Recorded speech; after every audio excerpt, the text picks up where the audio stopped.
itu karena telatnya karena ngulang masa pelajaran Puro, waktu saya dikasih C.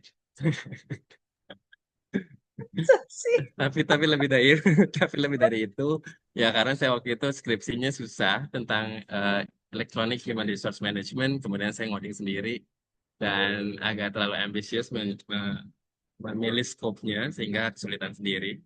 Tetapi tentu dari perjalanan 2009 saya menyadari itu mungkin jalan terbaiknya. Padahal yang 2009 itu saya masuk sistem informasi itu tanpa bayangan besar. Saya nggak ngerti sistem informasi itu akan belajar apa. Karena saya masuk UIN itu berdasarkan nilai rapot saya. Jadi dulu masih ada program PMDK dan jalur undangan UIN, ada beberapa kuota di SMP saya.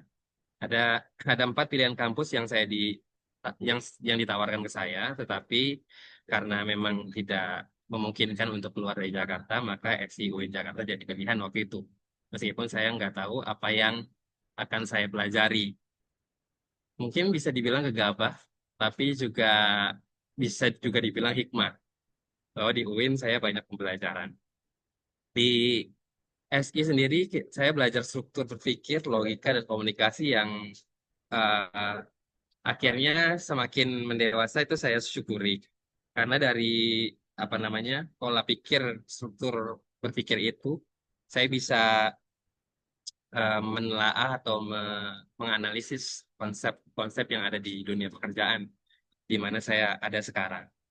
Selain kemampuan teknis, tentu saya juga diajari beberapa soft skill, beberapa hard skill, dan beberapa juga bagaimana the way kita komunikasi, the way kita bertahan di dunia pekerjaan juga waktu itu diajari di SG. Dan kemampuan teknis ini pintu awal untuk memahami dunia yang lebih luas. Dan ternyata saya sadari dulu, dulu saya termasuk yang oke lah, saya menikmati betul gitu mengkonversi proses bisnis dari manual ke sistem otomasi gitu ya. Ternyata mengkonversi proses bisnis di dunia nyata lebih rumit daripada di kelas. Ternyata nggak semudah itu ya. Tidak semudah ketika saya di kelas. Kemudian organisasi, magang, sajop, kepanitiaan, dan KKN ternyata benar membentuk karakter. Saya dijejeli dengan apa namanya paham ini dari saya masuk. Saya berpikir apa untungnya organisasi sama hal-hal aktif itu, kenapa saya nggak fokus di kelas aja. Tapi ternyata setelah saya lulus justru ini salah satu yang paling membantu saya bahwa banyak jejaring di situ, banyak banyak kebiasaan-kebiasaan dari kepanitiaan, kita bekerja bersama untuk mencapai tujuan. Dan di situ itu melatih kita lebih banyak daripada mengerjakan tugas di kelas. I mean bukan bukan mengerjakan tugas tidak penting, tetapi kalau bisa ada senior-senior yang bilang ikut gabung organisasi dan hal aktif ini, menurut saya diikutin aja untuk kepada teman-teman mahasiswa yang lainnya. Kayaknya memang ini sepertinya ujangan turun-temurun yang sudah dilaksanakan dan dirasakan experience-nya oleh para senior. Dan secara garis besar di sistem informasi saya menemukan ritme kerja keras yang jadi fondasi karir saya sekarang. Yang bawa dari SI UIN Jakarta itu bisa memberikan peluang dan kesempatan besar ke depan. Untuk lulus, setelah lulus 2014, saya ditawari beberapa pekerjaan. Per 2014 itu saya sebenarnya belum pernah naik pesawat. Kemudian belum pernah keliling Indonesia. Mungkin ada beberapa tempat di Jawa saja, tapi keliling Indonesia belum pernah, sehingga saya belum begitu mengenal Indonesia. Sehingga beberapa tawaran pekerjaan itu saya tidak ambil karena sebagian besarnya adalah back office. Sehingga saya memutuskan pekerjaan apa yang kira-kira saya bisa keliling Indonesia tapi dibayar perusahaan. Sehingga ya udah saya jadilah jurnalis. Tapi justru menjadi jurnalis itu membuka eh, mata saya lebih luas lagi untuk mengenali bagaimana Indonesia dibentuk gitu ya dari kebijakan-kebijakan. Dari coding ke kamera, 4 tahun belajar membaca realitas. Saya sebagai jurnalis itu masuk ke segala topik, apapun yang lagi trending saat itu, politik, sosial, ekonomi. bahkan bencana atau demo besar 414 atau 212. Dari sini saya bisa melihat Indonesia dari jarak yang paling dekat dan paling jujur karena saya harus menginterview biasanya di jurnalistik itu cover both sides sehingga tidak hanya dari pemerintah tetapi juga dari stakeholders yang lain. Kemudian saya juga kebetulan dipercaya untuk liputan ke banyak daerah dan kota besar bahkan negara tetangga gitu ya sehingga saya bisa mengenal lebih langsung bagaimana kebijakan itu bukan sekedar teori, tetapi ini berdampak langsung pada kehidupan masyarakat. Saya juga di jurnalistik karena apa-apa serba cepat, especially kalau ada peristiwa dan headline news atau breaking news, maka berkomunikasi cepat, tepat, dan empatik itu menjadi fondasi. Dan ini yang banyak akhirnya membantu saya dalam pekerjaan saya sekarang. Bahwa kamera mengajarkan clarity dan empati adalah dua hal yang tidak bisa dipisahkan. Dari perjalanan ini saya menyaksikan sisi-sisi Indonesia yang tidak terlihat dari balik meja, yang bahwa setiap cerita masyarakatnya itu membuat saya paham negara itu harus hadir lebih dekat. Dan dari perjalanan ini, terakhir puncaknya adalah perjalanan saya bersama dengan Menteri Pertanian, karena waktu itu ada isu eh, antar kementerian lembaga itu dalam tanda kutip eh, perang data. Siapa datanya yang lebih valid tentang apakah negara saat ini harus impor beras atau tidak impor beras. Akhirnya Bulog klaim bahwa masih punya data beras sekian sehingga tidak perlu. Kemudian Menteri Pertanian juga merasa gagal kalau akhirnya harus impor beras. Tetapi di on the other side, Menteri Perdagangan, kemudian ada di Menteri Perekonomian kalau nggak salah, bilang itu harus impor beras. Sehingga di sini men-trigger saya untuk masa sih sengkarut data ini yang terjadi di negeri kita, eh, sehingga itu men-trigger saya untuk berkontribusi pada bangsa ini gitu ya. Sehingga di 2018 akhir ada pertanyaan yang musik eh, hati saya gitu ya. Ada suara kecil yang bertanya apa cukup hanya mengabarkan gitu. Kalau misalnya saya mau bermanfaat atau berkontribusi buat bangsa ini, apakah cukup hanya mengabarkan? Selain kemudian saya memutuskan untuk resign pada zona nyaman ini, padahal karir itu cukup stabil dan nyaman sebenarnya. Tetapi saya memutuskan untuk resign untuk menemukan tujuan baru saya seperti apa. Selain juga saya kayaknya tidak tahan untuk bertumbuh dan menua memperkaya keluarga Bakri saja gitu ya. Kemudian mengarahkan fokus pada kebijakan publik dan pelayanan negara. Kebetulan memang dibukanya formasi tentang analisis kebijakan di sistem pemerintahan berbasis elektronik atau dulu yang di kelas disebut e-government. Sehingga kayaknya ini akan cocok dengan ilmuwan saya sebagai sistem informasi dan juga goal saya untuk berkontribusi pada bangsa ini. Kemudian saya 2019 bergabung dengan Kemenpar RB sebagai analis kebijakan. Langkah yang terasa kecil tapi membuka pintu menuju kontribusi yang menjadi lebih besar. Saya harap. Kemudian 2019 ke 2021 di Kemenpan RB saya menemukan tujuan memasuki dunia kebijakan yang benar-benar baru dari coding di kelas, kemudian dari liputan di lapangan ke ruang rapat. Awal-awal saya juga masih ngoding di Pan RB, tapi recently saya lebih banyak terlibat di rapat-rapat tentang kebijakan dan tata kelola negara.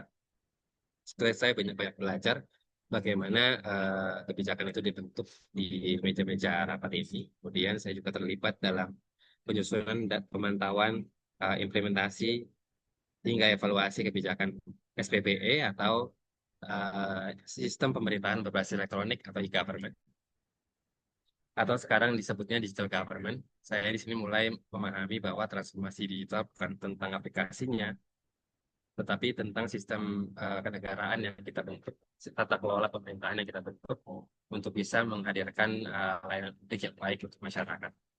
Kemudian saya juga dikasih kesempatan untuk berkoordinasi dengan ratusan pemerintah daerah 514, sepertinya kalau saya tidak salah itu, kemudian ratusan kementerian lembaga, ratusan akademisi dari puluhan universitas, termasuk UI Jakarta. Kebetulan saya waktu itu 2020 apa ya, saya menghubungi Pak Sofian untuk bergabung dalam tim evaluasi tim asesor eksternal evaluasi SPBE Kemudian Pak Sofian tuh juga bersama timnya mengirimkan 7 nama. Kalau nggak salah, salah satunya Pak Rizal, Pak Gunawan, kemudian selebihnya saya lupa. Eh, tapi sekarang kayaknya perwakilan UIN Jakarta tinggal satu atau dua gitu. Karena memang itu dilakukan berdasarkan beberapa seleksi, gitu. Tapi ini harus bisa bisa diperkuat menurut saya dengan modal-modal dosen-dosen sistem informasi yang ada di UIN ya. Seharusnya ini bisa apa namanya menjadi jalan untuk kolaborasi penerapan RB UIN Jakarta atau universitas-universitas yang ada di Indonesia. Karena kami menyadari setiap pertemuan Indonesia terlalu besar untuk dikerjakan sendirian. Kemudian saya juga melihat bagaimana satu kebijakan yang dapat mempengaruhi jutaan masyarakat bahwa pelayanan publik harusnya sederhana, cepat, dan manusiawi. Di PAN-RB saya merasa pulang. Selain secara metafor saya pulang bahwa betah di PAN-RB, saya juga sering pulang malam sih kebetulan. Jadi memang udah kayak rumah. Kemudian di 2022, 2022 karena tadinya saya juga berpikir untuk mengambil S2, salah satu tujuan resign saya. Kemudian saya berpikir ini harus digunakan privilege sebagai ASN harus digunakan untuk mengambil S2. Hingga di 2021 saya sudah mencoba berbagai beasiswa dan sudah dapat beberapa LOE, Letter of Acceptance, dan ada beberapa universitas seperti Universitas Glasgow, Victoria, University of Wellington, University of Leeds yang sudah memberikan letter of acceptance, tapi saya gagal mendapatkan sponsorship dari beasiswa-beasiswanya. Dari Australia Awards, Hungary, Swedish, sampai LPDP, saya sudah coba semuanya, tapi lebih banyak gagalnya. Kemudian di 2022 awal, saya mendaftar KOIKA tanpa ekspektasi berlebihan karena saya sudah sangat sangat banyak gagal. Kemudian saya hanya mencoba dan semesta menjauh lebih besar dari yang saya bayangkan. Saat itu saya dapat di UNC. Karena target saya tadinya mau kuliah di universitas yang peringkat 100 sampai 150 kalau bisa. Tetapi dapat UNC ya dari yang 50 sampai 100 kalau nggak salah range-nya segitu. Tapi sekarang top 50. Kemudian akhirnya saya menjadi penerima beasiswa KOIKA. Beasiswa KOIKA adalah beasiswa seperti Australia Awards, seperti Chevening, tetapi di-provide oleh pemerintah Korea semuanya yang menyasar ASN dan NGO. Kebetulan ada jurusan spesifik yang inline dengan apa yang saya kerjakan, Global Master of E-Government and Public Management di Yonsei University. Dari ribuan pendaftar, nama saya terpilih dan momen itu masih tidak masuk akal sampai sekarang. Kemudian Korea, selama saya di sana membuka perspektif baru tentang negara modern dan pelayanan publik bahwa semuanya disiplin, bahkan masyarakatnya juga law abiding, patuh hukum dan tertib gitu ya. Bahwa tepat proses, tepat waktu, dan tepat kualitas tuh jadi makanan sehari-hari atau gambaran sehari-hari bagaimana negara dijalankan. Mengenalkan tentang Yonsei University di mana saya belajar e-government. Yonsei University salah satu universitas tertua dan paling prestisius di Korea Selatan.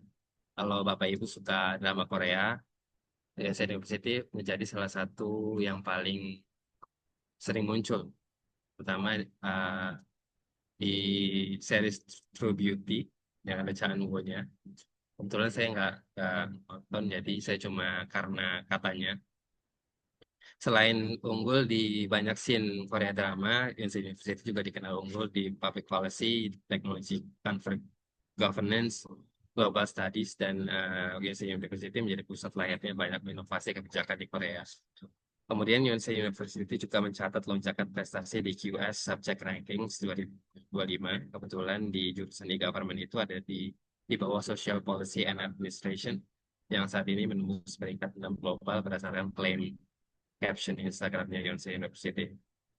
Kemudian reputasi riset Yonsei juga semakin menguat. Mereka mengklaim sebagai Rising Global Research Hub dengan menempatkan 37 bidang yang ada naik peringkat di top 50. Kebetulan e-government ini diketuai oleh Prof.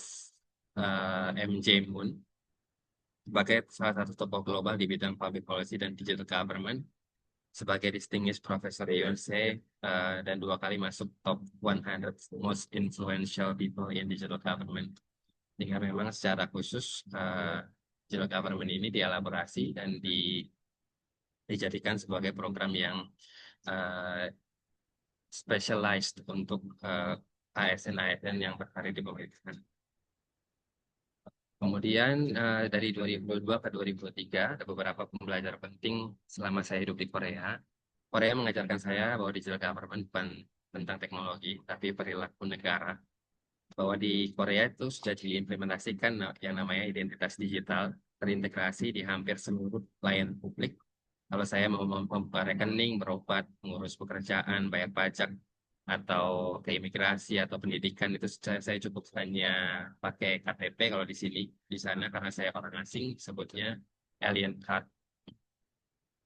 Kemudian interoperabilitas data, bagaimana data bertukar dan bagaimana data exchange itu diimplementasikan, itu sudah menjadi standar dan bukan menjadi proyek khusus, bahwa sistem mereka sudah saling berbicara otomatis tanpa diminta, tanpa MOU, tanpa perjanjian, bahwa di antar instansi sudah terhubung satu sama lain sehingga masyarakat tidak perlu mengulang input datanya berkali-kali seperti di Indonesia. Kemudian layanan dirancang mulai dari user journey, kan regulasi terlebih dahulu. User journey ini kalau bahasa populernya akhir-akhir ini life journey, bahwa dari masyarakat lahir sampai meninggal.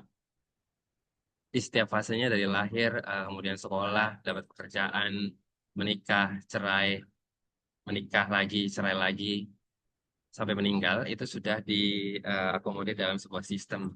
Dan instead of kebijakannya dulu, mereka memenuhi kebutuhan penggunanya dulu, baru kebijakannya menyesuaikan.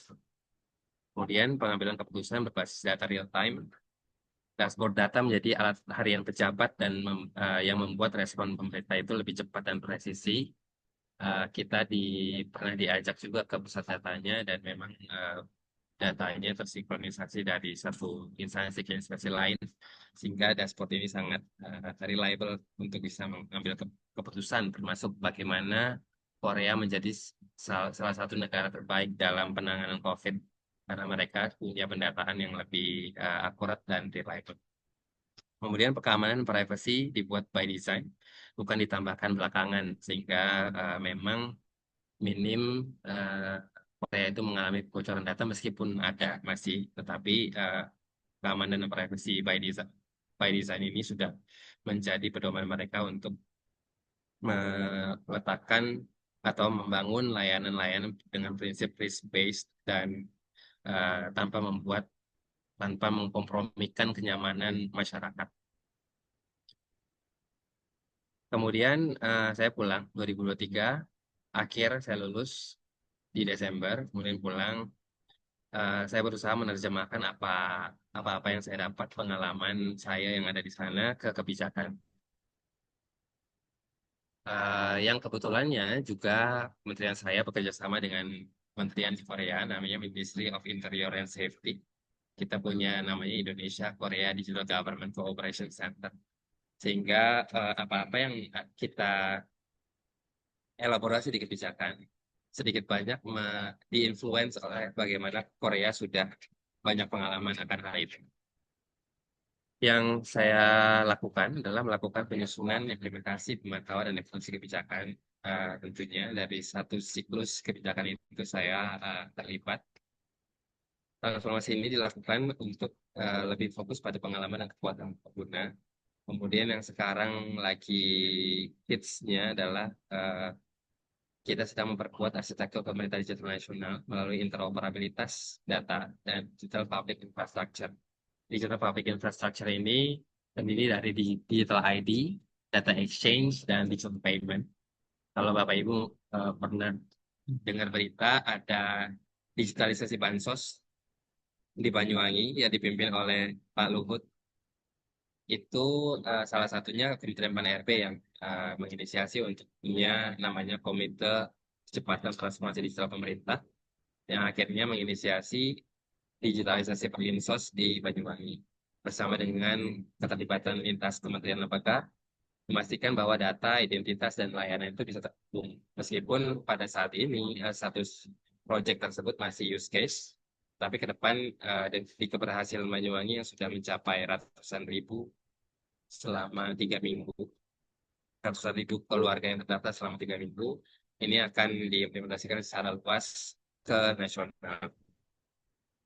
Kemudian kebetulan juga saya terlibat di pendampingan langsung ke daerah 3T, Yapen, Waropen, Sofibi, Ternate, akhir-akhir ini memang lagi banyak keliling-kelilingnya. Masuk hari ini saya juga lagi dari Samarinda untuk memastikan bahwa kebijakan ini bisa diimplementasikan secara merata di seluruh dunia, seluruh Indonesia maksud saya. Dan bagaimana kita mengidentifikasi permasalahan-permasalahan yang ada di Pemda, karena kalau kebijakan dilihat hanya dari kacamata nasional, implementasinya selalu ada gap-nya, termasuk apa yang terjadi di rezim SPBE dari 2018 ke 2025 ini, kita menemukan gap yang cukup signifikan dari antara Barat dan Timur Indonesia. Sehingga di rezim ke depan, di pemerintahan digital, akan lebih ditekankan pada pemerataan, kemudian kolaborasi lintas sektor. Kemudian saya juga dilibatkan untuk dalam diskusi antar lintas kementerian lembaga untuk menyatukan arah pusat dan daerah melalui pendekatan orkestrasi sehingga kebijakan itu tidak berjalan sendiri-sendiri tetapi dalam satu ritme nasional. Kemudian juga saya dilibatkan di area-area digital government yang bersinggungan dengan internasional, termasuk standar internasional OECD, United Nations, World Bank, dan Open Government Partnership. Eh, Kalau Bapak Ibu memantau perkembangan berita, Indonesia itu sedang memasuki aksesi OECD untuk menjadi anggota-anggota kelompok negara elit di dunia. Nah, OECD itu mensyaratkan perbaikan tata kelola pemerintahan, termasuk yang kami sedang jalankan adalah digital government. Begitu juga United Nations, World Bank, dan OGP mensyaratkan beberapa rekomendasi itu perlu ditindaklanjuti. Dan ini kita lakukan secara sadar untuk bisa memastikan perbaikan Indonesia itu sesuai dengan arah global. Tentu dengan eh, menindaklanjuti rekomendasi dan juga tampil sebagai negara yang dipercaya di forum-forum internasional. Kemudian yang terakhir tetapi sangat menyita waktu adalah menyusun bahan strategis untuk pimpinan, Asdep, Deputi, hingga Menteri PNRB. Ini juga penting yang mewarnai keseharian saya, termasuk penyusunan policy brief, talking points, paparan, dan arah kebijakan yang dilakukan sebagai kerja kolektif untuk mendukung keputusan pimpinan. Next. Oke, sebagai penutup, supaya tidak berlama-lama, perjalanan kecil yang ingin ikut menguatkan negeri itu yang menjadi semangat saya saat ini. Bahwa akhirnya kesimpulannya untuk teman-teman mahasiswa, kontribusi itu tidak harus besar, yang penting konsisten dan kolektif, bahwa perubahan lahir dari kerja bersama, bukan dari satu orang yang paling keras bersuara. Dan di PAN-RB kami meyakini bahwa transformasi digital pemerintah itu bukan tujuan, tapi cara melayani rakyat dengan lebih baik. Akhirnya, teknologi hanya sebagai alatnya saja, tetap manusia adalah inti dari pelayanan publik itu sendiri. Dan saya meyakini setiap orang punya ruang untuk berperan, apapun latar belakangnya. Dan dari jurusan sistem informasi, jurnalis, hingga analisis kebijakan, jalurnya beda-beda. Tetapi menurut saya kontribusi itu bisa dilakukan di mana saja dengan bentuk apa saja. Dan masa depan Indonesia dibangun oleh langkah kecil yang dilakukan hari ini. Dan jika generasi kita, saya, teman-teman mahasiswa semua, bergerak bersama, negara ini tidak hanya berubah, tapi maju dengan lebih percaya diri. Sekian dari saya. Kalau mau terhubung, saya ada di Instagram, lebih lebih aktif di Instagram daripada Facebook. Kebetulan menemukan saya di Facebook. Dan saya agak jarang aktif di Facebook, tetapi kalau misalnya di Instagram, saya aktif banget. Oke, sekian dari saya, Bu Koro. Terima kasih. Kalau mau ada diskusi, silakan. Assalamualaikum warahmatullahi wabarakatuh. Waalaikumsalam. Waalaikumsalam warahmatullahi wabarakatuh. Luar biasa. Di samping profesional di bidang analisis kebijakan, juga mempunyai suatu riwayat yang sangat inspiratif bagi kita semua. Terutama ini penuh dengan puitis. Kata-katanya tersusun dengan narasi yang luar biasa. Nggak mudah Sepertinya udah untuk biasa itu Pak Zainul. iya, Nah, ya skill kan? skill public relationnya itu luar biasa Bagus, ini. bagus. Dari mana skill ini? Dari jadi jurnalis, Pak. Eh, Jurnalis ya, dari Iya. TV1 ya. Perlu Oke, di-share itu Jadi ke luar biasa. mahasiswa. Mungkin ada mata kuliah khusus mungkin untuk skill public relation ini. Lebih lebih apa namanya banyak banyak hal yang bisa memberikan nilai persuasif ke audiensi. Oke, Ya, betul, eh Pak. memang di negara kita kebijakan publik ini analis kebijakan tuh pasti bersentuhan dengan kebijakan publik begitu kan ya Mas Nugroho ya. eh di Indonesia ini penuh dengan orkestrasinya yang luar biasa karena sangat terbatasnya apa namanya tata kelola baik transformasi ke digital, transparan, integrasi dan lain sebagainya. Banyak masalah, apalagi antara pusat dan daerah. Kebijakan publiknya sering tumpang tindih dan lain sebagainya. Saya baru terbuka PAN RB ternyata sangat luas dalam saya kira menangani hal-hal kepegawaian dan lain sebagainya ternyata luas ya apa namanya implementasi pelaksanaan kebijakan. Oke, mungkin dari teman-teman dosen atau adik-adik mahasiswa untuk memberikan hal yang menjadi inspiratif atau pertanyaan ke Mas Nugroho, silakan.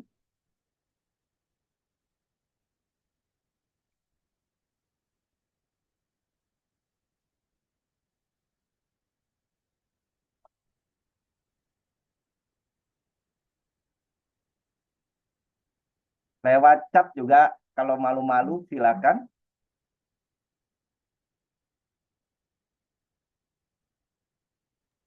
Mungkin para dosen juga mau bertanya nih ke narsum kita. Rinda deh, boleh Rinda?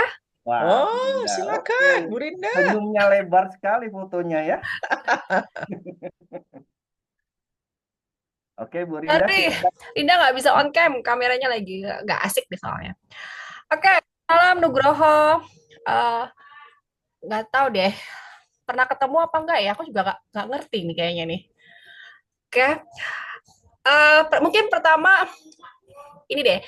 Ya aku pengen tanya kebijakan ya Nugroho ya.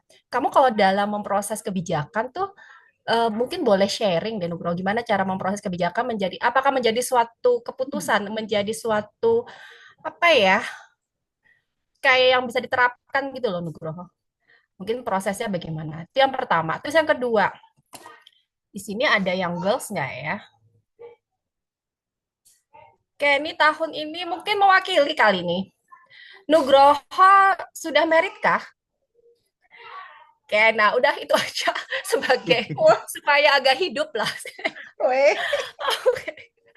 Kalau Rinda udah ya. So guys, baik itu aja. Karena aku agak-agak lupa nih. Mau diambil menantu ini. Iya. Ayo, anakku masih cile-cile. Anakku yang pertama perempuan. Oke, mungkin nah kan jadi hidup. Intermezzo aja sih Nugroho biar agak lebih hidup lah setidaknya. Oke, itu aja sih Nugroho yang mau saya Rinda tanyain. Thank you Nugroho. Sukses ya. Mungkin bisa langsung dijawab kali ya. Biar Langsung jawab, Bu. Siap. ya, biar pemaju yang lain nanti tanya. Oke, siap. Apa namanya? proses penyusunan kebijakan kayak gimana ya? Eh, Sebenarnya ini di dipicu dari kajian teknokratisnya dulu. Jadi saya juga kan melakukan evaluasi. Jadi kita punya semacam instrumen evaluasi yang kita sebut evaluasi SPPE. Instrumen itu terdiri dari 47 indikator. Dan 47 indikator itu kita nilai dari kebijakan, tata kelola, manajemen, layanan di masing-masing kementerian lembaga dan pemerintah daerah. Kemudian kita pelajari isu itu. Oh, apa nih yang perlu diperbaiki gitu. Kemudian selain di isu nasional, kita juga mempelajari standar-standar global. Kemudian kita juga mempelajari RPJPN, RPJMN, atau Rencana Jangka Panjang Nasional, Rencana Jangka Menengah Nasional, yang sudah ditetapkan berdasarkan asta citanya Prabowo, Presiden Prabowo. Ah, dari semua hal itu, termasuk konstelasi politisnya yang ada, membaca prioritas Presiden saat ini, itu semua dirangkum dalam diskusi Kementerian Lembaga dan Kementerian Lembaga dan sejumlah pemerintah daerah. Untuk kita simpulkan kira-kira apa yang kira-kira bisa tindak lanjuti. Kebetulan kalau di e-government atau pemerintahan digital itu lebih banyak teknokratis dari politisnya, meskipun tentu di perusahaan kebijakan selalu ada aspek politis. Kemudian dari situ di, dipilihlah kita membentuk di level apa kebijakan itu harusnya dibuat.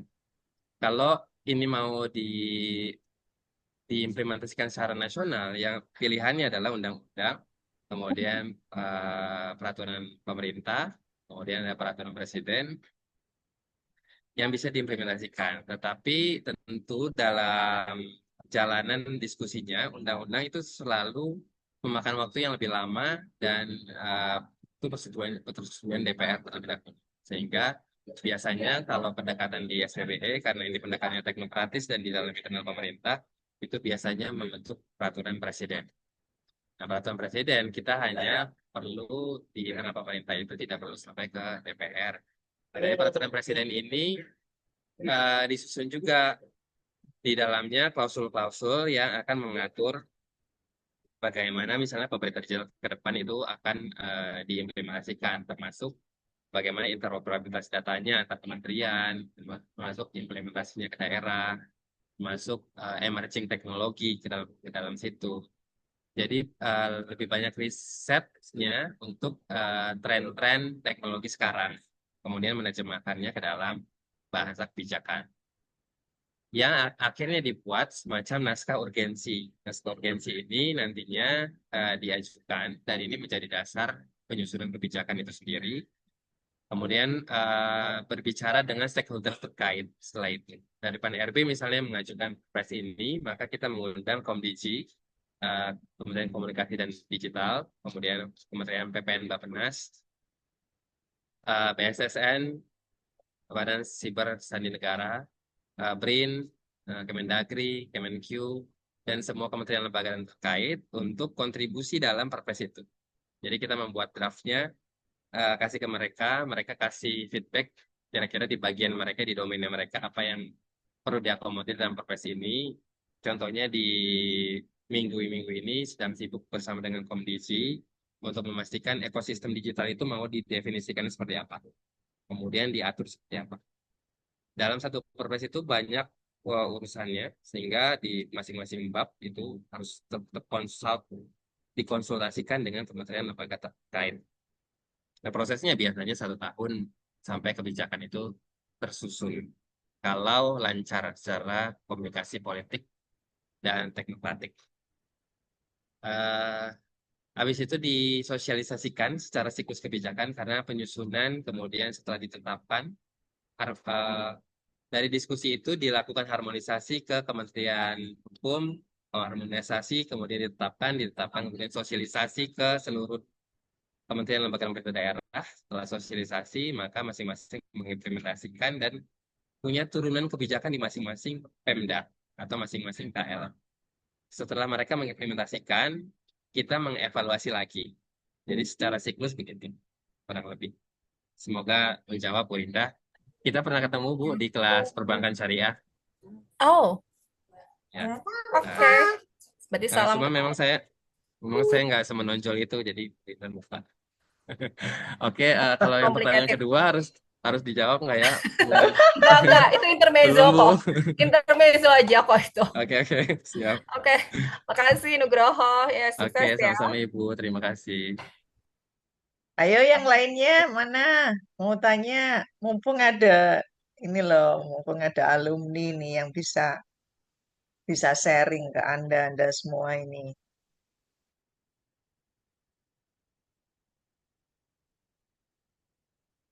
Sambil menunggu, Mas Itu Nugroho. ada Oh, pertanyaan ada. itu, Pak. Ya. Oh, ini dari RH. Mas Ramadan. Nugroho, apakah ISO 27001 dan standar keamanan cyber lainnya cukup terkenal enggak di kalangan pembuat kebijakan? Ada pengembangan yang sedang dilakukan pemerintah terkait hal itu, khususnya yang sekiranya pihak swasta bisa terlibat aktif dalam pengembangan tersebut. Ini terkait dengan ISO 27001, standar keamanan cyber. Mungkin bisa Ya, langsung, Mas Nugroho. ya baik. Baik, Pak. Untuk ISO 27001 itu familiar di Kementerian Lembaga dan Pemerintah Daerah untuk urusan manajemen keamanan. Jadi di SPBE sebelumnya. Jadi kebijakan SPBE begini. Kebijakan SPBE itu dari Perpres 95 tahun 2018 tentang sistem pemerintahan berbasis elektronik tahun 2018. Sampai tahun 2025 itu rencananya. Jadi 2025 ini memang membangun fondasi. Kemudian di dalam pembangunan fondasi ini kita menilai banyak manajemen, salah satunya adalah manajemen keamanan siber. Eh, Keamanan informasi kayaknya masih. Ya, manajemen keamanan informasi. Di indikator manajemen keamanan informasi, salah satu referensi yang paling menonjol adalah ISO 27001. Tentang standar keamanan siber lainnya juga kami bebaskan untuk digunakan. Tapi bagaimana standar keamanan ini didefinisikan, PAN-RB eh, tidak punya kewenangan untuk itu. Maka kita serahkan ke Badan Sandi dan Siber Negara, BSSN. Perkembangannya, BSSN itu panjangnya Badan Siber dan Sandi Negara. Untuk pengembangannya saat ini, PSSI sudah melakukan beberapa tools untuk melaksanakan audit keamanan itu sendiri, sehingga mereka sudah punya indikatornya. Tetapi saya belum sempat mempelajari lebih dalam, karena mereka sejauh ini masih melakukan pengembangan. Dan ke depan katanya mereka akan punya namanya indikator, namanya IKA Sandi, saya lupa kepanjangannya apa. IKA Sandi dari BSSN itu, baik. Tadinya indeks keamanan informasi, tetapi nanti ada IKA Sandi tentang keamanan siber dan sandi. Jadi itu ada toolsnya juga mereka tuh meng-create itu. Yang nantinya si IKA Sandi ini akan diintegrasikan ke indeks pemerintah digital yang dibangun PAN-RB.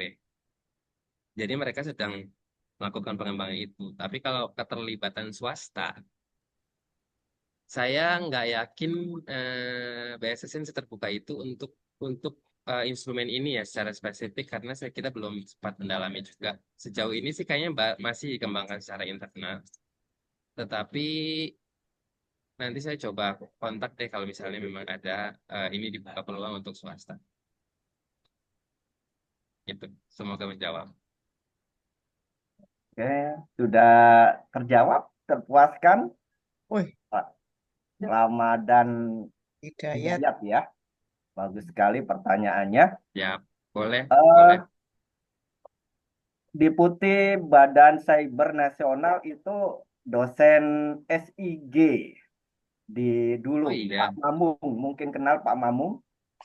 Pak Mamung, iya kenal Pak dulu di BSN kan sebelumnya Iya, betul. Badan Standarisasi Nasional. Iya. Ya itu intens juga tuh 2021, 2022 ke PAN-RB. Hmm, oke. Ayo nanti kalau ketemu salam-salam. Siap, ya Pak. Oke, yang lainnya mungkin teman-teman Izin dan bertanya Pak, adik-adik. Ilman Fadil Pak, izin bertanya. Oke, Oh, silakan. Imam Fadil silakan. Nah, sebelumnya terima kasih banyak kepada moderator Pak Zainul dan Bu Kuro atas kesempatannya untuk saya bisa bertanya. Ini kameranya nggak bisa buka itu, Mas. Biar tahu nih Ya, Pak Nugrohonya. Nanti kalau di jalan ketemu kan bisa saling menyapa nih. Nah, gitu dong. Ya. Saya ingin bertanya ke Kak Nugroho. Jadi dari sekian banyak keresahan saya gitu sebagai mahasiswa, apalagi yang masih kurang dalam pengalaman gitu Kak. Itu nanti bakal ada semacam impact ke kita lah setelah lulus, nanti kita bingung mau kemana, buat dapat pekerjaan juga agak susah gitu. Nah, kalau dari segi Kak Nugroho sendiri sebagai jurnalis nih, ada nggak sih Kak kira-kira kebijakan dari pemerintah gitu untuk menangani kasus ini? Kayak gitu sih Kak paling. Terima kasih. Oke, Mas Ilman semester berapa? Saya di semester 5 Kak. Oh, kebetulan di kantorku lagi buka magang. Ada semester 5 tuh yang masuk dan di sekarang lagi buat project UI UX dan ngoding sebuah aplikasi. I mean, kalau kalau aku dulu mengantisipasi kemungkinan sulit dapat pekerjaan, aku mengantisipasinya adalah dengan magang. Jadi secara pribadi, aku akan mencari magang. Kebetulan dulu ada PKL juga kan, penugasan PKL. Dan aku kalau PKL nggak dibayar, aku nggak mau. Jadi aku langsung aja cari yang magang. Karena magang tuh dibuka perusahaan dan dibayar.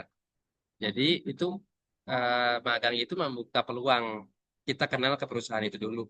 Jadi udah megang tuh udah kenal kita gitu. Jadi pas pas udah lulus tinggal menghubungi si mentor ini di perusahaan yang lama kan. Kalau kita berperforma baik sih menurutku mereka akan lanjutin terus tuh sampai sampai bahkan lulusnya jadi tertunda kayak aku. Eh, Kemudian untuk secara program pemerintah sekarang sedang dibuka program magang nasional, tetapi yang sudah lulus dapat ijazah dan di Pan RB juga baru saja menerima 2 hari minggu lalu, Pak. Awal minggu ini program pemagangan nasional dari Kemenaker ada puluhan yang kami terima dan eh, timku juga kebetulan dapat satu full stack developer yang akan ngoding aplikasi evaluasi indeks penglihatan digital ke depan.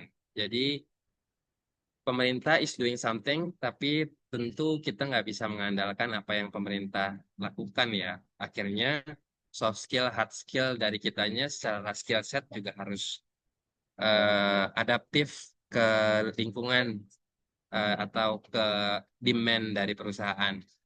Dan untuk mendekati perusahaan permagangan menurut saya salah satu yang paling visible dilakukan. Gitu. Unless kita punya kerabat dekat di perusahaan-perusahaan besar.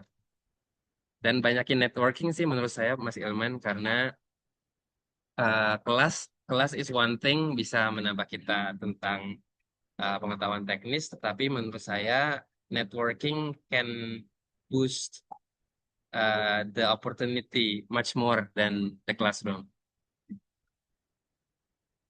Oke, semoga menjawab. Infokan nomor WA Kak. Loh, lah kan Ya lewat boleh. IG itu loh, kan bisa toh.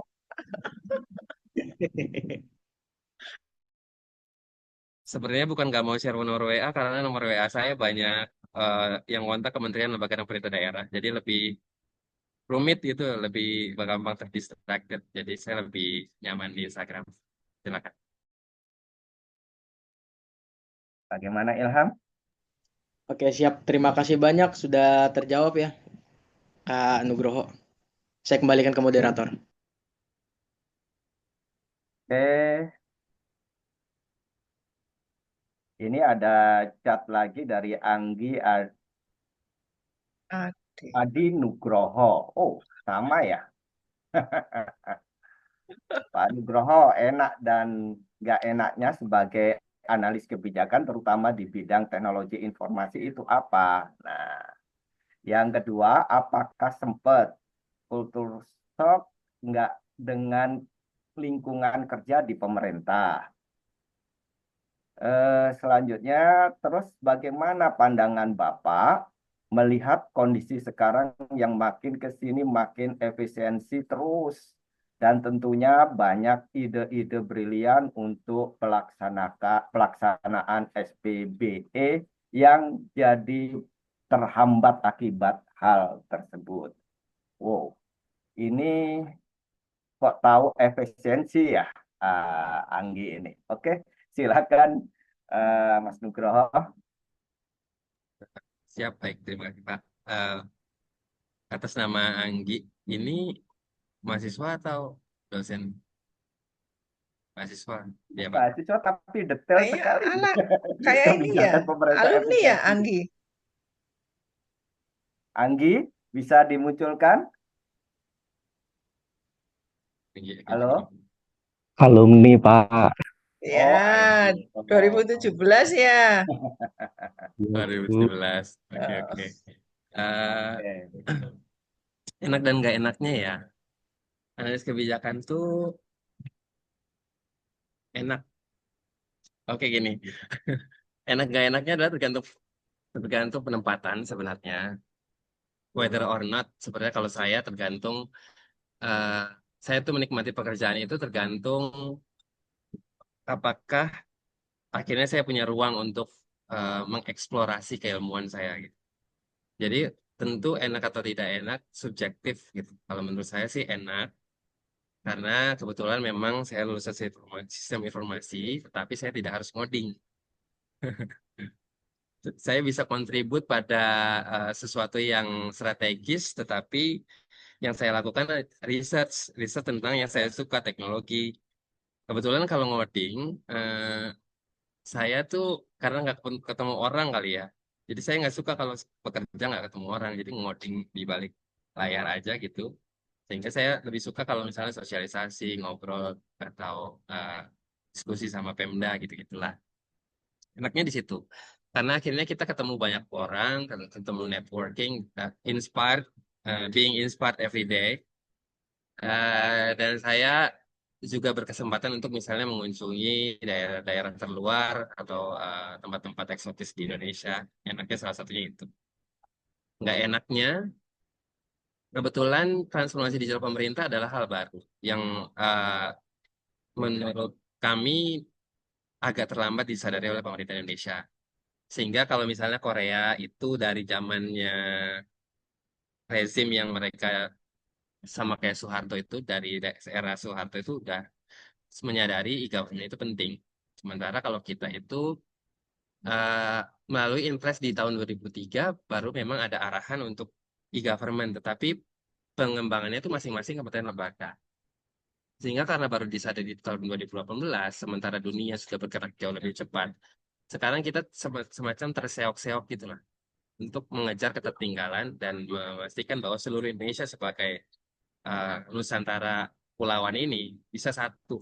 Nah, gak enaknya gitu. Karena berat dan pekerjaannya sangat banyak. Kemudian deputi deputi saya baru terbentuk di tahun ini. Yang harusnya secara ideal itu diisi oleh 120-130 orang. Ini baru terisi sebanyak 50 orang dan 30 orangnya adalah CPNS. Sehingga rely pada belasan orang yang sudah PNS gitu, di kedeputian saya. Dengan beratnya tugas ini, maka saya hampir setiap hari pulang malam. Kayak enaknya itu. Meskipun saya menikmati. Culture shock-nya. Ini salah satu culture shock-nya juga. Saya pikir kerja dengan di pemerintahan, saya jadi bisa ngajar gitu jadi dosen tamu gitu ya di UIN ya Bu. Atau di mana gitu ngajar 1 minggu atau malamnya kayak untuk misalnya punya apa namanya bisa menabung ilmu yang bermanfaat gitu lah buat di akhirat. Tapi ternyata nggak sempat itu. Culture shocknya gitu. Saya pikir mau bekerja jadi ASN santai, ternyata enggak. Itu yang terjadi di Pan RB. Kalau misalnya di Pemda sih mungkin santai. Sehingga sih saya masih tidak percaya nih, kok kerja di pemerintahan kayak gini gitu. Culture shocknya itu. Kemudian bagaimana melihat kondisi yang semakin efisien. betul sih, sehingga kemajuan-kemajuan yang ada sekarang jadi harus kita apa ya namanya korbankan dalam tanda kutip untuk menghasilkan mana-mana yang hanya prioritas gitu. Sementara ketertinggalan kita tuh jauh jauh sekali. Kalau misalnya kita mau mengukur ketimpangan barat dan timur aja secara infrastruktur itu udah jauh sekali. Sementara infrastruktur adalah salah satu belanja yang paling mahal di teknologi. Dan ini jadinya menghambat. Tetapi kan pemerintah nggak boleh ngeluh atas itu karena toh juga pemerintah yang memutuskan efisiensi. Sehingga yang bisa dilakukan adalah dengan pergerakan yang lebih soft dari kebijakan, misalnya dari kita soft skillnya ASN itu dari pengembangan kompetensi. Jadi itu yang diprioritaskan dari belanja-belanja daripada belanja-belanja yang lebih mahal atau yang bersifatnya infrastruktur. Itu sih. Semoga menjawab, Mas Anggi. Oke, kita sampai jam berapa, Bu Kuro? Nah, ini masih ada pertanyaan. Oh iya ini kok begitu akrab ya? Nunu. Siapa itu? Tapi ini kok laki-laki MP3. Saya kira Fitri, nggak taunya Fikri. Wah, ini Kak Nunu mau tanya. Wah, ini teman atau bagaimana, Mas Fikri Nugroho? yang salah satu ada di poparan saya, Pak. Kita ke Anyer bareng naik motor. Karisma. Weh, Sobat kental lah pokoknya. Oh, sahabat Kanta. Oke, motivasi terbesar apa yang didapat di perkuliahan dulu sehingga saat ini bisa jadi figur yang sukses ya di bidang analis kebijakan khususnya Pan-RB yang masih relevan dengan bidang studi di SI UIN. Oke. Oke, mata kuliah apa yang bisa menjadi inspirasi sehingga bisa seperti ini? Oke, Fikri, ya, pertanyaannya ada aja. Untuk figur yang sukses sih menurutku berlebihan, Fik. Nggak sesukses itu juga. Oke lah. Amin, amin dulu, alhamdulillah. Tapi kalau inspirasi yang datang dari perkuliahan tuh sebenarnya banyak ya. Waktu itu eh, sempat ada Pak Gunawan balik ke sistem informasi, Bu. Kalau misalnya ada momen itu. Waktu itu Pak Gunawan cerita masuk-masuk, katanya beliau lulusan dari Korea. ya memang. Kemudian saya, ini juga ya, mungkin lulusan informasi itu kuliah di Korea. Gitu. Ya, kayak kayak keren aja gitu waktu itu tuh. Terus perkuliahan yang lain juga inspiring juga sih. Misalnya waktu itu ada interpersonal skill, kelas interpersonal skill. Itu juga bagus tuh untuk dipertahankan menurut saya. Karena itu akhirnya melatih saya untuk bisa berbicara sama orang lain yang tadinya eh, mungkin saya cenderung lebih pendiam ya. Pendiam kan Fik, aku Fik. Terus Kalau jadi tidur lebih kali. bisa membuka diri gitu, membuka diri sama lingkungan. Itu salah satunya. Kemudian pelajaran APSI kali ya. APSI itu kayak intens banget lagi dan seru aja gitu bikin use case, kemudian kelas diagram. Saya suka, cuman untuk dilanjutkan ke bertumbuh dan menua dengan itu kayaknya lebih pas kalau di sebagai analis kebijakan aja. Banyak sih pembelajaran-pembelajaran lain, termasuk supply chain management, termasuk mata pelajaran yang Bu Kuro. Sebenarnya saya suka, Bu, dan saya bisa, tapi saya dapatnya C. Nggak bisa Aduh, direvisi ya, Bu. kayaknya Diungkit terus.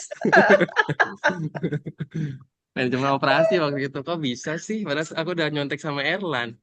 gitu. Erlan di sini nggak, Lan? Kayaknya saya itu inget lah, antara kamu sama Erlan berdua itu selalu gitu ya. Kemana-mana Iya, Bu. berdua gitu loh. Mm-mm. Makanya itu, saya itu Masa agak saya dikasih lupa. C Erlan A? Oh iya toh. Protesnya di sini. Enggak, tapi itu tetap menginspirasi saya sih bahwa kayak ada ada hal yang saya misunderstood nih dari pelajaran manajemen operasi. Kemudian saya suka bagaimana menerjemahkan proses manual ke proses otomasi itu sih. Itu yang salah satu yang menginspirasi saya di bidang analisis kebijakan yang masih relevan dengan ini. Semoga menjawab, Fikri. Itu kayaknya curhatan atau keluhan dalam hati sejak dulu ya. Kok nggak ngomong kamu, Nugroho? Aman Aduh, aja Bu, aman.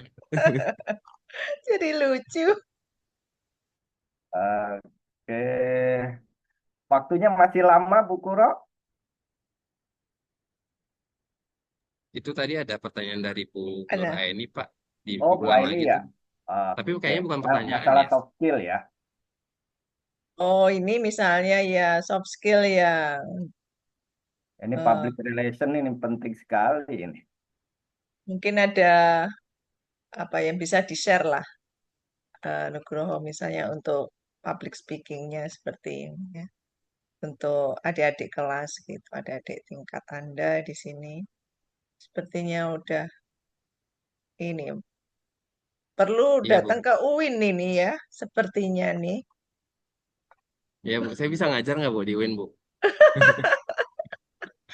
Kalau jurusan yang nggak inline tuh nggak satu jalur nggak bisa ya Bu katanya. Ya kalau ngajar cuma sekarang kan kalau PNS itu kan harus di luar jam kerja ya. Iya, 1 minggu nggak ada kelas Bu. Gak ada. Ya Kita udah ampun. capek. Sekarang tahu jadi 6 kelas loh. Oh iya, Iya, seratus populer tujuh dong Bu. puluh 180 sekarang Wow. mahasiswanya. Itu. Makanya kita juga kekurangan ini. Oke Bu, Udah saya siap, capek saya ini. nunggu panggilan Bu kalau ada. Cie. Siap-siap, nanti tinggal dipanggil ya. Iya. Sebenarnya sih kalau saya bisa sharing ya Bu, karena sistem informasi di UIN itu kan lebih ke teknikal ya Bu. Jadi itu secara teknis tuh dalam banget sih memang. Cuman pas di UIN tuh saya nggak dapet di dunia luar tuh lagi ngapain. Pemerintah tuh lagi ngapain. Eh, karena kan nantinya eventually kita akan gabung ke dunia nyata yang mana itu secara dinamika kita harus ikutin gitu. Hmm. Terutama kalau mau eh, ada kaitannya ke program project-project prioritas pemerintah. Jadi secara strategis di Indonesia di pemerintahan itu juga harus ada eh, pembelajarannya gitu. Dulu ada salah satu kayaknya sub mata kuliah e-government di APSI apa di mana ya? Apa di SIK? Tapi itu ada. Tapi menurut saya itu kurang dielaborasi. Saya ingat waktu itu ada tuh. Oh, itu bermanfaat banget tuh buat saya mendapatkan gambaran. Oh, pemerintah tuh lagi fokus ini loh. Eh, misalnya digital public infrastructure itu kan term teknis, tetapi bagaimana term teknis itu bisa dielaborasi di kelas, kemudian nantinya bisa dibawa ke real world. Itu kan sebuah skill tersendiri ya untuk memahami dinamika yang terjadi gitu. Pemerintah itu juga that's one thing. Kemudian yang lainnya adalah perspektif global sih, bahwa tren dunia diajarin, tetapi bagaimana misalnya lembaga-lembaga seperti United Nations, OECD, World Bank mendefinisikan eh, sistem informasi dalam praktiknya, itu juga saya rasa bisa bisa memperkaya gitu enrichment pada aspek teknis dari mahasiswa sistem informasi. Selain itu juga tadi perlu dikembangkan juga misalnya communication. Ternyata tuh banyak saya temui mahasiswa sistem informasi ya, itu jarang bisa mengungkapkan maksudnya apa, karena mereka terjebak pada pemahaman teknis saja. Padahal yang dimaui klien kan to solve the problem yang di perspektif mereka, mereka bahkan tidak familiar dengan misalnya kelas diagram, dengan use case, dengan hal-hal teknis yang mahasiswa SI bawa. Sehingga communication di sini juga penting. Waktu itu ada interpersonal skill, tapi mungkin secara bobot itu sedikit gitu ya. Kalau itu bisa lebih banyak, bagaimana uh, mahasiswa informasi ini lebih berani, lebih siap menyampaikan ide pembaharuannya gitu. Menurut saya itu akan jadi lebih whole package gitu lulusannya, gitu Bu, Pak. Nah, itu ada pertanyaan dari Pak Komarul. Ini Pak Komarul IE ini. Gimana pemakaian IE di kantor Anda?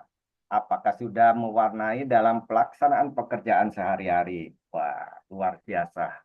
Oke, Mas Nugroho. Sudah. Jadi eh, apa namanya? Kalau AI yang generatif gitu sudah banyak dipakai oleh pegawai-pegawai, Pak. Cuman kalau misalnya mau forecasting atau lebih ke analytical gitu belum sih, Pak. Jadi kita masih yang lebih ke generatif gitu aja. Tetapi ke depan Kementerian PAN-RB itu diminta untuk membuat kebijakan AI di pelayanan publik. Jadi mungkin tahun depan, tahun 2026 itu akan banyak research tentang itu. Kalau misalnya dari sistem informasi UIN ada research-research yang bisa kita baca atau apa namanya direkomendasikan untuk kita implementasikan, kita welcome untuk berkolaborasi. Bu Koro bisa kolaborasi. Siap, Em, siap. Nanti itu mungkin Pak Kom nanti ini yang menggagas mungkin bisa menjadi leader kita nih. luar biasa ya. Soalnya PAN-RB itu termasuk sering banget ngundang akademisi, Bu, dari universitas-universitas. Tetapi yang muncul tuh selalu TELU ITS, TELU Oh, ITS UI, oh, TELU ITS gitu terus. Makanya kan waktu itu saya hubungin Pak Sofian ya. Pak Sofian oh. ini mungkin mungkin nggak kita bekerja sama di evaluasi SPBE. Saya maunya tuh itu jadi sebuah apa ya jalur untuk ini loh, untuk membuka peluang yang lebih lebih lagi gitu. Misalnya kayak kita mengundang narasumber untuk apa research apa yang sudah ada di AI atau emerging technology atau blockchain gitu, gitu kan kadang-kadang kita perlu.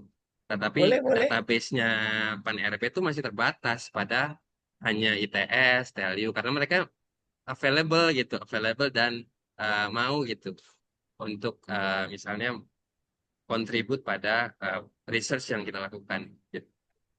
Ya, ini kan kita juga baru tahu ya istilahnya informasi penelitian-penelitian yang ada di Pan-RB ini. Mungkin nanti bisa diinfokan lebih lanjut kali ya, Siap. Nugroho, untuk riset apa nih yang bisa kita nanti ya jadi topik pembicaraan lah kayak gitu, diskusi ya antar dosen juga. Mungkin nanti juga bisa kolaborasi dengan prodi yang lain karena ada beberapa dosen yang memang istilahnya banyak terlibat juga di kementerian gitu ya. Jadi nanti kita bisa berkolaborasi lah.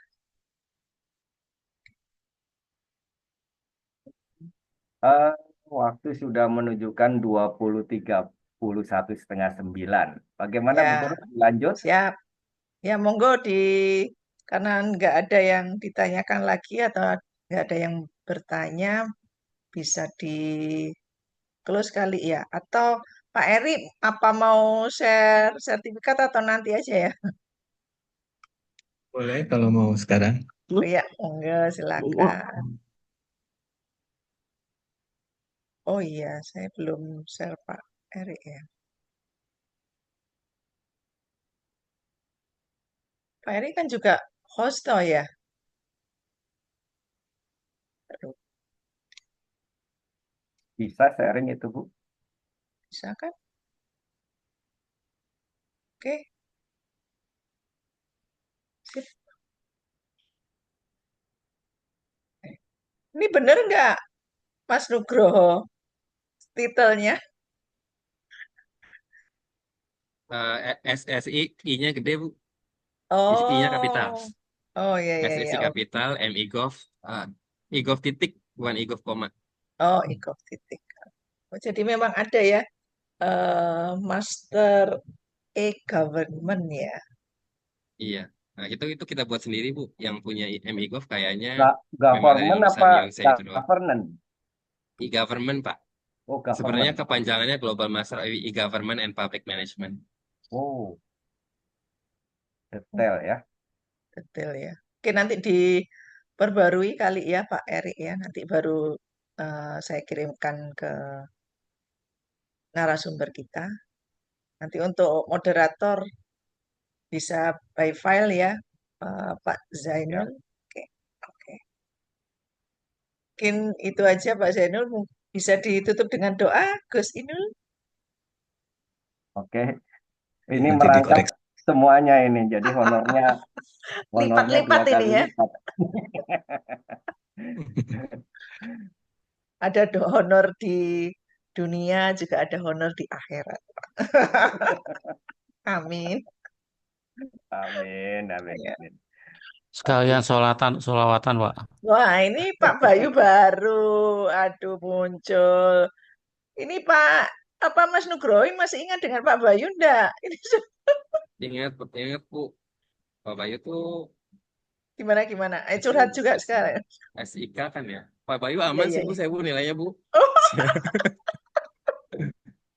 Ini Pak Bayu Waspodo kan. iya betul. Nah, ya. Mana Pak itu?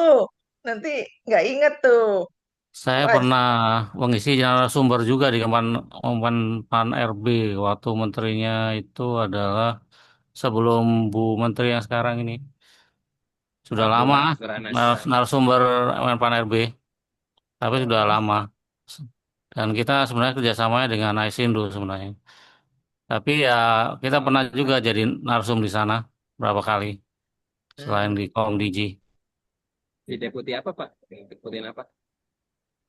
Masalah evaluator asosiasi apa? Asesor, evaluator apa tadi itu namanya? Dulu itu kita pakai nama istilah sekarang SPBE. Kita di awal dengan Pak Made Oh, Wiryana, staf ahlinya tuh Pak Made Wiryana, terus kita masuk di tim kombinasi untuk awal penilaian sebelum akhirnya membuat standar untuk apa yang baru ini, yang baru. nah, SPP tempat saya Pak. Oh, Bapak tuh di balik timnya Pak Made ya? Bukan Universitas dibalik, Bidadari mana Pak? saya bantuin Pak Made waktu itu bareng Tapi yang Pak ke yang Tony, bareng Pak tapi yang Tony. ke kita tuh Pak Made terus Pak. Kok Pak Bayu nggak kelihatan Pak? Ya Makanya harus karena kelihatan. karena memang saya dihalang-halangi sama Bu Kuro jadi nggak bisa maju. Nggak bisa izin ya Pak. Aduh, Harusnya kalau banyak bisa ini. Pak Bayu bisa Pak Bayu aja langsung tuh. Harusnya ya Pak. 6 Jadi kelas. UIN-nya bisa kelihatan UIN-nya gitu. Memang dulu di angkatan lama itu mahasiswa lebih kental ke SIK, syariah, atau GIS gitu. SIG. Jadi namanya GIS atau SIG gitu. Eh, di platform-platformnya mahasiswa juga demikian, langsung SIK dan lain sebagainya. Hmm. Eh, ada tambahan lagi Pak Bayu? Berwaspada terus ini Pak Bayu. Enggak Pak, cukup. Terima kasih. Sudah malam saya mau tidur. Oh, Walah, tidur. 8:30 kok ya tidur. Gak mungkin. Pupuk manis kata Bu Mem. Oke, Iya, kita iya. tutup dengan doa ya, Bu Ya, Kuro ya. siap. Oke, singkat saja deh, 5 detik. Terus, Bismillahirrahmanirrahim. Astaghfirullahaladzim alladzi la ilaha illa huwal hayyul qayyum wa atubu ilaih. Hamdan syakirin hamdan naimin hamdan yuafi ni'amahu wa yukafi majidah. Ya Rabbana lakal hamdu kama yanbaghi li jalali wajhikal karimi wa azimi sultanik. Allahumma salli wa sallim wa barik ala sayyidina Muhammadin wa ala ali sayyidina Muhammadin wa barik wa sallim. Allahumma barik lana fi auladina, Allahumma barik lana fi azwajina, Allahumma barik lana fi ummahatina, Allahumma barik lana fi abaina, Allahumma barik lana fi asatadzatina, Allahumma barik lana fi talibatina. Allahumma rizukna fahman nabiyyin wa hifdzal mursalin wa ilhamal malaikatal muqarrabin bi rahmatika ya arhamar rahimin. Rabbi ighfir lana wa liwalidayya warhamhuma kama rabbayana shaghira wa hayyi' lana min amrina rasyada wa hayyi' lana min amrina rasyada wa hayyi' lana min amrina rasyada. Rabbana atina fid dunya hasanah wa fil akhirati hasanah wa qina adzabannar. وصلى الله على سيدنا النبي أمي وآله وصحبه وسلم سبحان ربك رب العزة عما يصفون وسلام على المرسلين والحمد لله رب العالمين. Amin. Ya Rabbal Alamin. Oke. Oke, semoga berkah, manfaat, dan menjadi inspirasi kita semuanya. Ya. Saya serahkan ke Bu Kuro untuk menutup acara ini. Ya. Terima kasih atas ini ya moderator sebagai moderator Pak Zainul di malam hari ini. Terima kasih juga dengan narasumber kita yang luar biasa bisa hadir ya di malam ini meskipun lagi ada tugas ya di daerah. Semoga berjalan lancar, sukses selalu. Kita akhiri dengan mengucap doa kafaratul majelis. Subhanakallah. Ila anta astaghfiruka. Saya tutup untuk webinar alumni yang keempat ini. Terima kasih perhatiannya. Wabillahi taufik wal hidayah. Wassalamualaikum warahmatullahi wabarakatuh. Waalaikumsalam Waalaikumsalam warahmatullahi wabarakatuh. Ya, Terima kasih. ya makasih Pak Nugroho atas narsum ininya sebagai Ya, narsum di hari ini. Ya. Semoga tetap kontak ya. Nanti insya Allah saya hubungi lagi. Gitu. siap Bu. Ya, makasih semuanya Bapak Ya, Ibu izin pamit Bapak dan Ibu. ya, Assalamualaikum. Waalaikumsalam warahmatullahi wabarakatuh. Ya, terima Saya kasih les dulu, semuanya. Bu Kuro, Kenapa? semuanya. Assalamualaikum. Oke, Waalaikumsalam warahmatullahi wabarakatuh. Izin keluar. Ya.